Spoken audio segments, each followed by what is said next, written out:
जय Hind, good evening सबको, मेरा नमस्कार है। देखिए, मैं आप लोगों को काफी दिनों से महासागरीय जल धारा यानी ओशियन करंट के बारे में बताने के लिए, चर्चा करने के लिए बोला था।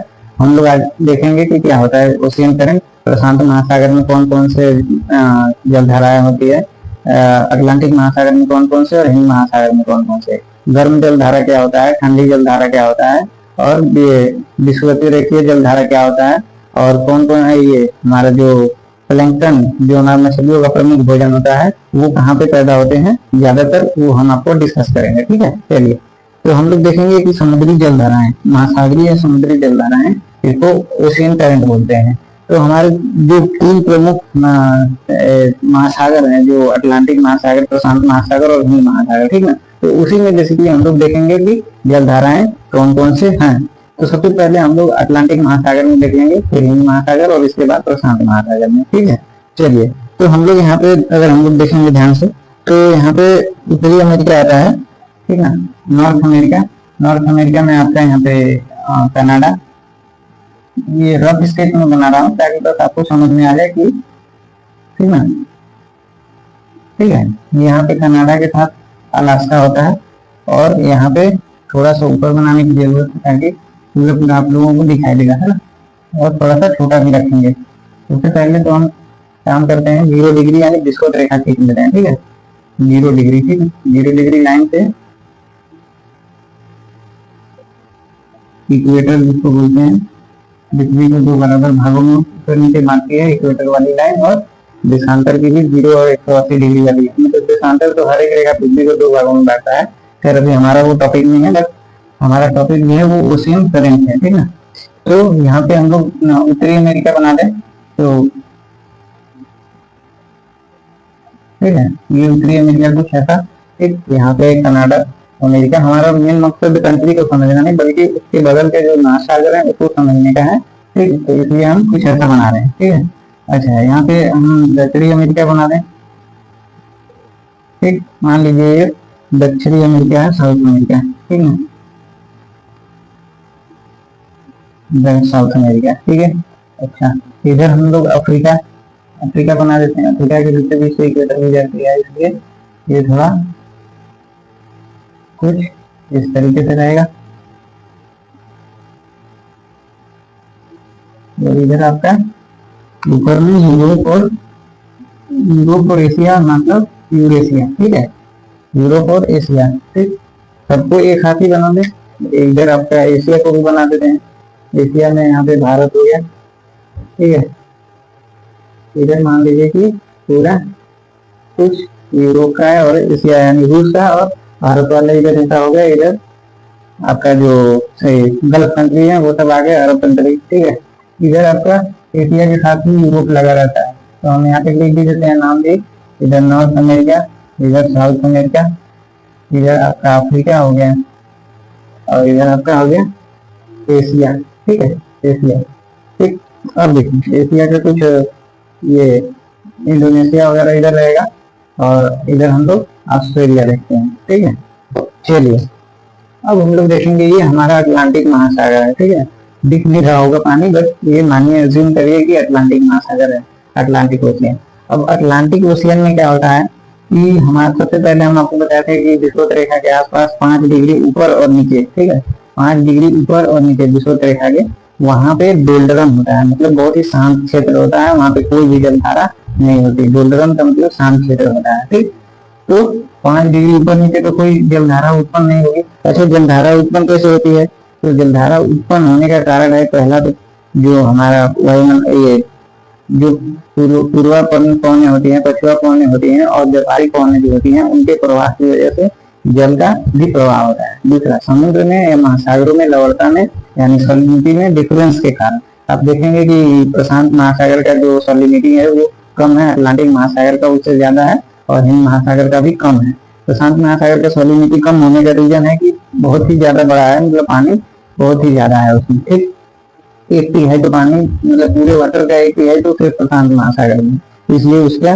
और दूसरा की गहराई के साथ साथ आपका लवणता यानी सॉलिनिटी घटती है, तो इसकी वजह से मतलब डेंसिटी डिफरेंस की वजह से भी फ्लो होता है, ठीक है। चलिए, तो हम लोग यहाँ पे देखेंगे कि हमारा जो विषुवत रेखा के आसपास का जो जलधारा है 5 डिग्री ऊपर नीचे छोड़ के हम लोग देखेंगे। ठीक, तो ये कुछ ऐसे चलते हैं। ठीक, अब हम लोग इधर अटलांटिक महासागर और प्रशांत महासागर बहुत बड़ा है, इसलिए हम लोग इसको दो भागों में बांट देते हैं, ऊपर और नीचे वाले को। ऊपर वाले को उत्तरी अटलांटिक और नीचे वाले को दक्षिणी अटलांटिक बोल देते हैं। ठीक, तो इधर हमारा हो गया दक्षिण, इधर नॉर्थ और इधर साउथ। तो दक्षिण यहाँ पे जो जलधारा होगी इसका नाम बोलेंगे, ये पहली बात तो इक्वेटर है, मतलब कि विषुवत रेखा है।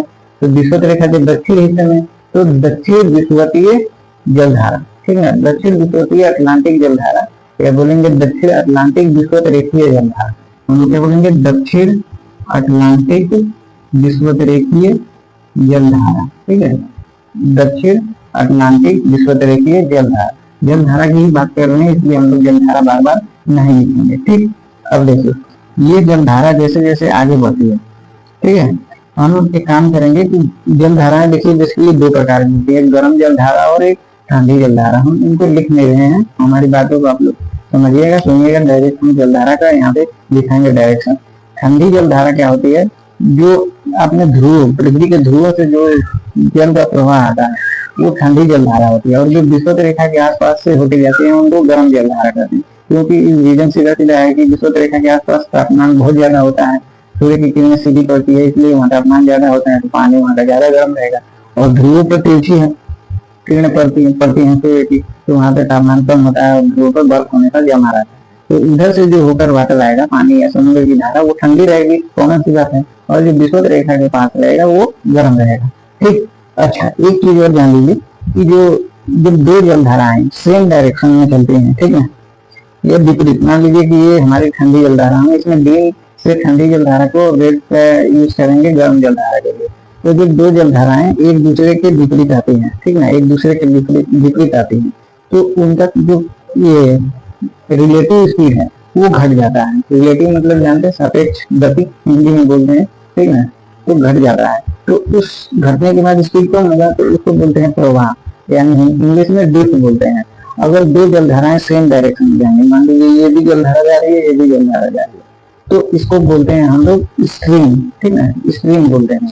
स्ट्रीम का मतलब तेज गति से प्रवाह को स्ट्रीम बोला जाता है और धीमी गति के प्रवाह को ड्रिफ्ट बोला जाता है, ठीक है, स्ट्रीम बोलते हैं। अच्छा, अब हम लोग यहाँ पे डायरेक्ट देख लेते हैं, तो हम यहाँ पे बोले कि गर्म जलधारा को हम लोग रेड कलर से दिखाएंगे।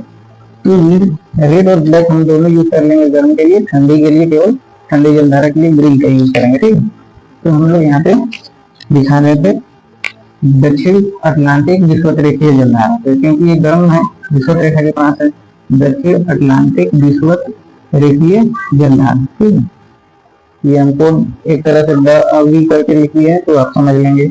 जब ये जलधारा आगे बढ़ती है तो ये ब्राजील के तट से होकर जाती है, इसलिए यहाँ पे बोलते हैं इसको ब्राजील की धारा। अभी भी ये गर्म ही रहेगी, ब्राजील की धारा, ठीक है, ब्राजील की धारा।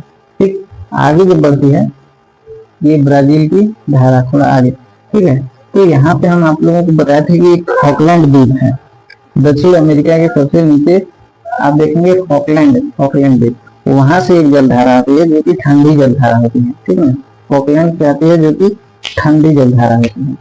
ये कुछ इस तरीके से दोनों आकर यहाँ पे टकराते हैं और एक बन जाता है नई जलधारा, जिसको बोलते हैं दक्षिण अटलांटिक प्रवाह। ठीक है, क्योंकि ये दोनों एक दूसरे के विपरीत आई है, ठीक, दोनों एक दूसरे के विपरीत आई है, इसलिए यहाँ पे टकराने के बाद इनका स्पीड घट जाएगा ना। अभी बताया कि यहाँ पे एक दूसरे के विपरीत आते हैं, वहाँ पे प्रवाह बोलते हैं, ड्रिफ्ट बोलते हैं, क्योंकि रिलेटिव वेलोसिटी घट जाती है। तो हम लोग इसको बोलेंगे ये दूसरी चीज, क्योंकि ये बहुत अत्यधिक ठंडा है, ठीक है, तो इसका मतलब एक ठंडे पानी और गर्म पानी दोनों को मिक्स करेंगे तो इनसे तो कम ही टेम्परेचर आएगा जो पहले था, तो यहाँ पे ये जलधारा कॉमन होकर ठंडी हो जाती है। ठीक, इसलिए यहाँ पे हम ग्रीन से डिनोट किए हैं। ठीक है, तो ये बन जाता है आपका दक्षिण अटलांटिक प्रवाह। ठीक है, दक्षिण अटलांटिक प्रवाह, ये दक्षिण अटलांटिक विषुवत रेखा था, ये दक्षिण अटलांटिक प्रवाह।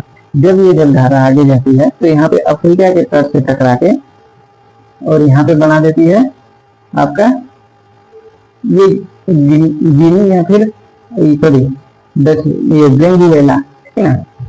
यहाँ पे ठंडी जलधारा है, यहाँ पे ये टकराने के बाद यहाँ पे इस तरफ से टकरा के इधर मुड़ जाती है, क्योंकि अभी इधर अफ्रीका के असल भाग आ गया। तो इसको बोलते हैं वेनेजुएला, वेनेजुएला, वेनेजुएला या वेनेजुएला बोल सकते हैं, ठीक है। वेनेजुएला की धारा जो कि एक ठंडी जल धारा है, बहुत आसान था, कितना आसानी से ये कंप्लीट हो गया था। दक्षिण अटलांटिक विश्वतरीय जल धारा जो कि गर्म जल धारा थी। आगे जाके ये ब्राजील से टकरा के ब्राजील की धारा जिस कंट्री के पास जाएगी उसी का नाम दे देंगे हम लोग। इधर से आपको फॉकलैंड द्वीप के तरफ से आया ठंडी जल धारा, दोनों एक दूसरे से टकराए, गति घट गई तो प्रवाह बोलेंगे। अब नाम उसका क्या होगा, क्योंकि अटलांटिक महासागर के दक्षिण दिशा में है इसलिए उसको दक्षिण अटलांटिक प्रवाह बोलते हैं। समझ गए। नेक्स्ट आगे देखिए। अब क्योंकि जल धाराएं जो है ना ये घूमती रहती हैं, ऐसा नहीं कि यहाँ की जल धाराएं यहाँ चला गया जाती हैं, लेकिन स्पेशल केस है वो हम आपको ऑलरेडी बता चुके हैं, अल्नीनो और लानिनो, ठीक। वो भी एक जल धारा है। तो ये हो गया वेनेजुएला की जल धारा। अब आते हैं हम लोग दक्षिण में।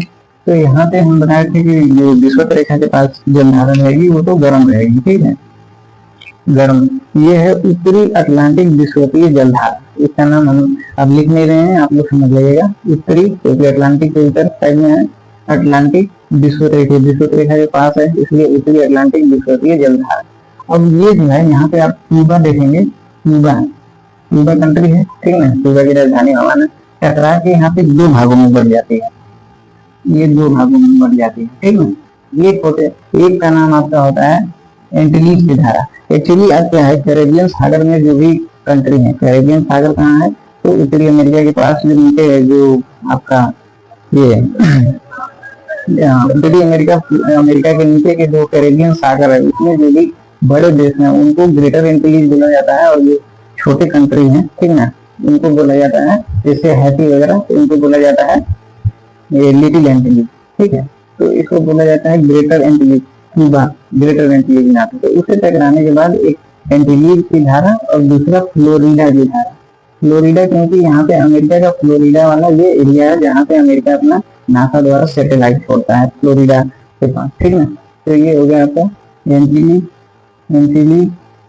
और ये हो गया आपका फ्लोरिडा की धारा, ठीक है। और फिर से ये दोनों जल धाराएं आपस में जाके मिल जाती हैं, ठीक है, आपस में जाके मिल जाती है, ठीक। और मिल जाती है तो स्पीड बढ़ जाएगा, कॉन्सेप्ट याद रखिएगा, स्पीड बढ़ जाएगा, ठीक। इसको बोलते हैं गल्फ स्ट्रीम।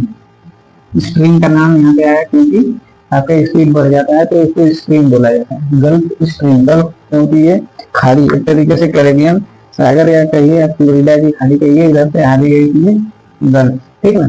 अब देखिए इधर से आता है एक जल धारा जिसका नाम है, यहाँ पे एक कंट्री है, कंट्री का एक द्वीप है ग्रीनलैंड। आपको पहले बताए होंगे या नहीं बताए होंगे तो भी यहाँ पे उत्तरी अमेरिका में ग्रीनलैंड पड़ता है, बट इसके पॉलिटिकली रूप से अगर अधिकार है तो वो नीदरलैंड का है, सॉरी ग्रीनलैंड पे डेनमार्क का अधिकार है, बट वो महाद्वीप का हिस्सा पूछेगा तो नॉर्थ अमेरिका, ठीक। तो यहाँ से एक ठंडी जल धारा आती है ग्रीनलैंड की धारा, ठीक है, ग्रीनलैंड की धारा, क्योंकि ग्रीनलैंड पूरा बर्फ है तो उधर के आसपास से जो वाटर रहेंगे वो बर्फ ही रहेंगे, ठंडा मतलब रहेंगे। तो ये दोनों आके एक दूसरे के बीच में टकराती हैं, और यहाँ पे अटलांटिक महासागर में समुद्र के अंदर क्या है, कटक क्या कहते हैं, इसको कहते हैं समुद्र के अंदर, महासागरों के अंदर जो ऊपर नहीं दिखाई देते हैं, जो पर्वतीय भाग रहते हैं, जो बर्फ के हो सकते हैं, उनको कटक बोला जाता है। तो ये अटलांटिक महासागर में विशाल कटक है, ठीक है। इसी से टकरा के जो टाइटेनिक जहाज था जो 1912 में चला था, ठीक, वो इधर आके सार्गेसी सागर में डूब गया था कटक की वजह से, अटलांटिक महासागर से। तो यहाँ से कटक से टकरा के पानी के अंदर रहेगा, टकरा के ये 2-3 भागों में बढ़ जाती है। 2-3 भाग कौन से, आपका यहाँ पे ये चला जाता है ग्रीनलैंड की तरफ, एक चला जाता है यूरोप की तरफ, और एक यहाँ पे घूम जाता है जिसको बोला जाता है यहाँ पे ये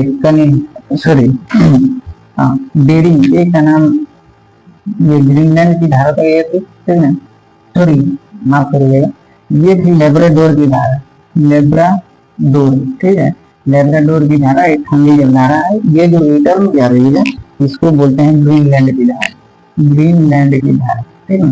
ग्रीनलैंड की धारा इसको बोलते हैं नॉर्वे की धारा, नॉर्वे की धारा, और इसको बोलते हैं हम लोग कनारी की धारा, कनारी।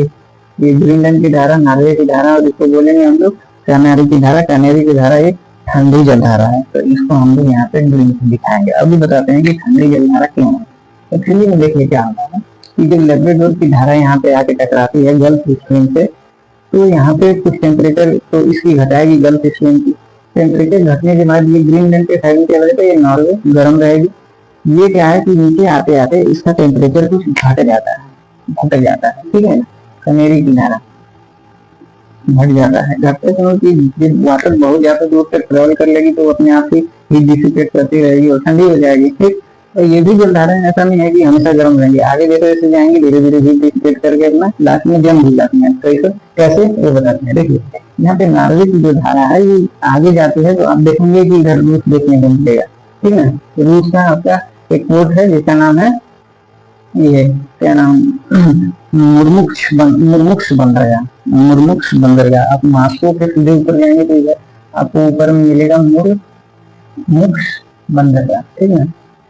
ठंडी में रूस का पूरा ये इधर वाला भाग पूरा बर्फीला साइबेरिया वगैरह जम जाता है, मात्र एक मुर्मुक्ष बंदरगाह ऐसा है जो कि नहीं जमता है। इसका रीजन है ये नॉर्वे की धारा जो कि गर्म जलधारा है, जब ऊपर जाती है तो ये इधर की जो बर्फ जमती है उसको पिघला देती है। इसलिए इसका जो रूस का मुर्मुक्ष बंदरगाह है वो आपका 12 महीने चालू रहता है, इसका बाकी सभी बंदरगाह इससे जम जाते हैं, ठीक। तो इसीलिए जो गल्फ स्ट्रीम है, ठीक है, या नॉर्वे की धारा है, उसको यूरोप का चादर बोला जाता है। यूरोप का चादर हम लोग लगाते हैं ठंडी में गर्म पैदा होने के लिए, तो इसलिए इसको यूरोप का चादर बोला जाता है, ठीक है। चलिए ये कनेरी की धारा की ठंडी जलधारा क्यों, क्योंकि धीरे धीरे ये अपना हीट डिसिपेट करके ठंडी हो जाती है। ये कंप्लीट हो गया आपके अटलांटिक महासागर की जलधाराएं। ठंडी में कौन कौन, आपका वेनेजुएला, लेब्राडोर और कनेरी की धारा, ठीक है। और एक यहाँ पे फॉकलैंड की धारा, फॉकलैंड, इसे एक ट्रिक भी होता है फॉकलैंड की धारा, कनेरी की धारा, लेब्राडोर की धारा और आपका ये वेनेजुएला की धारा, ठीक है। तो आप लोग इसको याद रख सकते हैं। नेक्स्ट हम लोग देखते हैं, ये समझ गए आप लोग, मैं दोबारा नहीं बताऊंगा, दोबारा आप वीडियो को बैक करके देख सकते हैं। सेम तरीके से अभी दोबारा भी बताएंगे तो ऐसे ही बताएंगे और दोबारा देख सकते हैं। अब आते हैं हम लोग हिंद महासागर या हिंद ओशियन में, ठीक है। तो हिंद ओशियन में आप देखेंगे कि यहाँ पे नहीं, अभी यहाँ पे देखेंगे तो दक्षिणी हिंद, हम लोग हिंद महासागर को भी दो भागों में बांट सकते हैं, ठीक है। विषुवत रेखा के नीचे वाले को दक्षिण, ऊपर वाले को। तो हिंद महासागर में जो नीचे वाला दक्षिण विषुवतीय जलधारा है, दक्षिण विषुवत रेखीय जलधारा है, वो आगे जल जाती है। तो यहाँ पे आप देखेंगे क्योंकि गर्म है, ये मेडागास्कर आपको देखने को मिलेगा। मेडागास्कर अफ्रीका का एक मतलब टूटकर अलग हुआ हिस्सा है मेडागास्कर देश। अब इससे ये जो टकराती है मेडागास्कर से तो दो भागों में बन जाती है, ठीक है। इसको बोलते हैं एक तो मोजाम्बिक की धारा, क्योंकि इधर एक मोजाम्बिक कंट्री है अफ्रीका का, और इसको बोलते हैं मेडागास्कर की धारा, ठीक है। अच्छा, अब इधर से जो ये फॉकलैंड की जलधारा आपको बताया थी, ये यहाँ पे जब अफ्रीका से टकराती है तो ये यहाँ पे दो भागों में बट जाती है, ठीक है, दो भागों में। अभी थोड़ा रुके, ये नहीं बांटते हैं, हाँ बांध देते हैं कि दो भागों में बढ़ गई, लेकिन जो ये जलधाराएं थी मोजाम्बिक और मेडागास्कर की आगे जाके मिल जाएंगी, और मिलने के बाद कॉमन हो जाएंगे, और कॉमन जो होता है उसका नाम होता है अबुल हास की जलधारा, और ये जो ठंडी वाली आई थी जो कि फॉकलैंड से आ रही थी, ये दोनों आके यहाँ पे मिल जाती हैं, ठीक ना, मिल जाती हैं, और क्योंकि विपरीत रूप से मिलते हैं अपोजिट डायरेक्शन में, इसलिए यहाँ पे स्पीड घट जाता है। तो घटने के बाद लेकिन ये ठंडी रह जाती है, ठीक है, ठंडी रह जाती है। और यहाँ पे अभिलाष के बाद ये बना देती हैं दक्षिण हिंद महासागरीय ठंडी जलधारा, ठीक ना, ये ठंडी जलधारा। अब देखिए तो यहाँ पे आपका ऑस्ट्रेलिया है, ठीक, ऑस्ट्रेलिया को थोड़ा और नजदीक जाना पड़ेगा। ऑस्ट्रेलिया मान लीजिए यहाँ पे, ठीक है, ऑस्ट्रेलिया से टकरा के, क्योंकि ऑस्ट्रेलिया के पश्चिम दिशा में, पश्चिम की ओर से वेस्ट साइड से टकरा लिया, इसलिए ये पश्चिम ऑस्ट्रेलियाई जलधारा, इसका नाम है पश्चिम ऑस्ट्रेलियाई जलधारा। ठंडी रहेगी, ठीक है, ठंडी रहेगी, पश्चिम ऑस्ट्रेलियाई जलधारा आगे जैसे धीरे धीरे हो जाती है फिर से गर्म हो जाती है, ठीक है, और फिर से ये रेखा के आसपास चली जाएगी, ठीक, आप लोग समझ गए। अच्छा, ये दक्षिण हिंद महासागरीय जलधारा जो रहेगा वो जाएगा आगे इधर गल्फ कंट्री के आसपास। ये सोमेरी की धारा कहते हैं इसको, सोमेरी। ये गर्म भी रहती है, गर्म ठंडे दोनों ऑप्शन में जैसा है आप वो लगा सकते हैं। ये एक्चुअली गर्म जलधारा ही रहेगी, ठीक। तो ये हो गया आपका क्या है, अटलांटिक महासागर और हिंद महासागर की जलधारा। अब नेक्स्ट हम लोग देखेंगे प्रशांत महासागर की जलधारा। प्रशांत महासागर की जलधारा भी ज्यादा कॉम्प्लिकेटेड नहीं है, उसको भी हम लोग 2 मिनट 5 मिनट जो भी लगेगा उसमें समझ लेंगे। तो प्रशांत महासागर की जलधारा समझने के लिए हमको एशिया और अमेरिका दोनों की जरूरत पड़ेगी। मतलब अमेरिका महाद्वीप उत्तरी और दक्षिणी और एशिया ऑस्ट्रेलिया का, इसका जरूरत नहीं पड़ेगा, ठीक है। तो हम लोग इसको हटा देते हैं, इसके पूरा ये हटा देते हैं, दोबारा से बना लेंगे।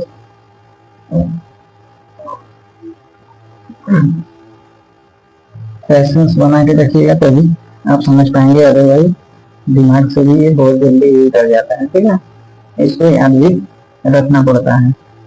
हालांकि जब ऐसे समझे रहेंगे इस तरीके से तो उतना याद रखने की जरूरत नहीं है, और याद केवल रट के रखेंगे तो आपको याद रखना ही पड़ेगा, ठीक है।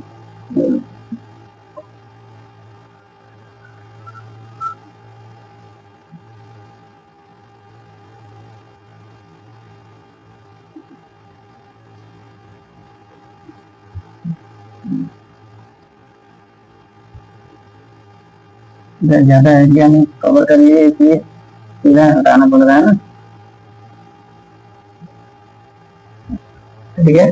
ठीक, देखिए अभी फिर से हम लोग 0 डिग्री लाइन खींच लेंगे, ठीक है।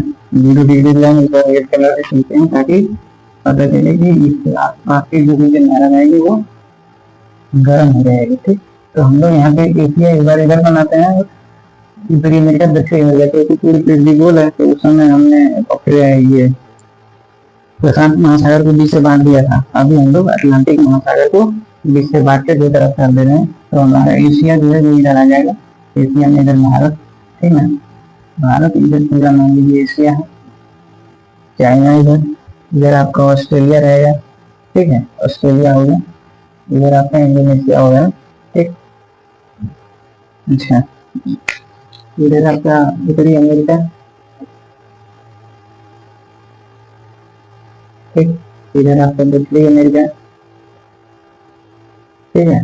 कुछ है, हम एग्जैक्ट नक्शा नहीं बना रहे हैं, जरूरत नहीं है समझने, क्योंकि जब कंट्री हम लोग देखेंगे तो उसमें सही से इत्मीनान से नक्शा बनाएंगे ताकि हमको एग्जैक्ट दिखता रहे, ठीक। अच्छा, अब देखिए ये आपका हो गया विश्व तरीके जलधारा दोनों साइड में, ठीक है। अब ये जो जलधारा है ये आपका जब नीचे आती है तो ये पूर्वी, ये क्योंकि ऑस्ट्रेलिया है, ये ऑस्ट्रेलिया के पूर्व साइड है, इसलिए इसको बोलते हैं पूर्वी ऑस्ट्रेलियाई जलधारा, ठीक है, पूर्वी ऑस्ट्रेलियाई जलधारा। और यहाँ से आपका नीचे अंटार्कटिका है, अंटार्कटिका है नीचे, वहां से ठंडी जलधारा आती है। अंटार्कटिका महाद्वीप नीचे है और पूरा बर्फ से है, तो उधर से जो समुद्र की जलधाराएं आएंगी जैसे महासागर से, उसको ठंडी जलधारा रहेंगी, टकराती है। और यहाँ पे ये कुछ ऐसे दक्षिणी प्रशांत महासागरीय जलधारा यहाँ बना लेंगी जो कि ठंडी होगी, क्योंकि इधर अंटार्कटिका से जो आएंगी वो ठंडी जलधारा देंगी। इधर आगे बढ़ती है तो ये बना लेती है पेरू की जलधारा, पेरू या हम्बोल्ट, हम्बोल्ट भी बोलते हैं इसको।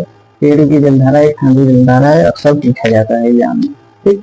ये हो गया इधर का कंप्लीट। ऊपर का देख लेंगे तो इधर आपका उत्तरी प्रशांत महासागरीय जलधारा आगे जाएगी तो ये 2 भागों में बढ़ जाती है आपका।